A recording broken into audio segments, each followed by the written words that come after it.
Hi, I'm Adrian Clark, ShortList's style director, in charge of both fashion and grooming on the magazine, and I am here in a weekly slot to show you what to do as regards various grooming and fashion dilemmas. Today, I wanted to show you into the world of hair grooming products, which is a vastly expanding area and one that's actually become so saturated that it's very difficult for men to really identify what they need or what they want and how to find it, because there is so much choice.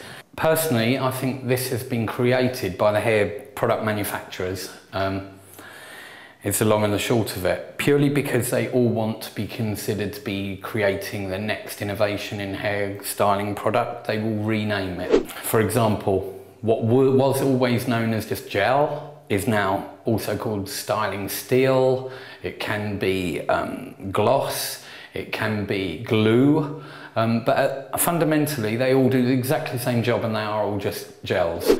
So let me take you through it a little bit. The best way of identifying which one of these products a product is, even though it may have been renamed some fantastical name, is by opening the jar. You should never feel intimidated in a supermarket or in your local Boots or wherever not to feel that you're not allowed to open the top. It's probably not a great idea to start playing with the texture on your hand and delving your fingers into the pot, because then you might get arrested. But to actually look at the product face on is very much the way it works, and the only way to kind of identify what you're looking at. So the first area, as I mentioned to you, are these kind of products.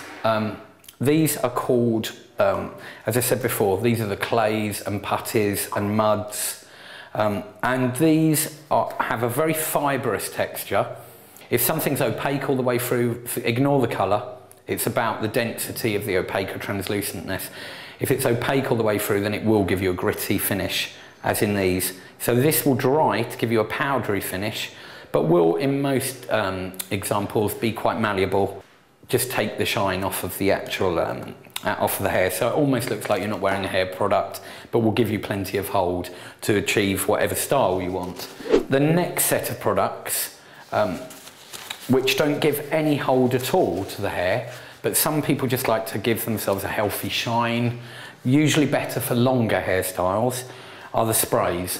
So there are a lot of these on the market which, if you just spray into your hair, don't overdo it with these, because they can leave your hair looking very oily, obviously, and as if you haven't washed it for weeks.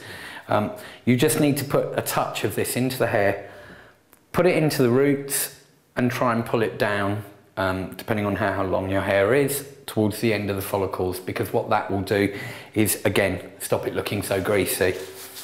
The next set of products are the traditional gels, which, as I say, have been reincarnated 1,000,001 times now. They do come in different formats now, so you can get gels actually in a spray, as much as you can in the traditional formats of what you will probably recognise as a gel, these kind of gloopier, more gelatine type textured products. Now these, again, these will do the same job as these products, not that one, these, the mattifiers, but they will leave a shine. So that's their big point of difference. And the other very, very important point of difference is that they will also usually solidify. So you will usually, whatever shape or hairstyle you go for to begin with and you use the products for, you probably will find it really, really difficult to actually change that shape throughout the day, unless you have water at hand, which again you can use to change the hairstyle and reshape it, and then it will solidify again. These are particularly good on wet hair for like wet look gel, or for like a wet look effect. The product that does the same sort of job but doesn't solidify the hair is your waxes. So waxes and pomades are the next area. Waxes and pomades do exactly the same job as the gels in terms of texture, so you will get that high shine, but what you won't get is the solidifying texture, because they're not made from a PVU sort of plastic within them. Very good for slicking back hair, very good for doing side partings, but But what this will actually do is if you get bored with it throughout the day, you will be able to play with your hair and you will be able to change it, which you won't be able to with these.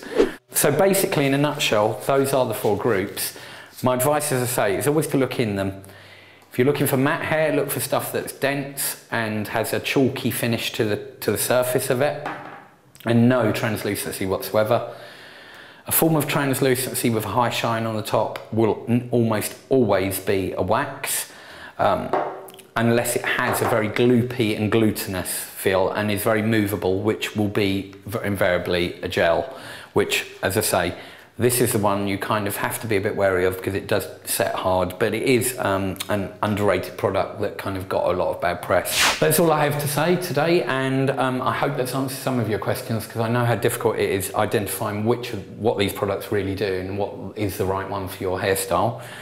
And I hope I've gone some way to answering that. If there's anything else I can help you to answer, any other styling questions, how to put clothes together, various grooming regimes that I could help you with, please do tweet into us at ShortList Mag and I'll be there to help you. Thank you very much.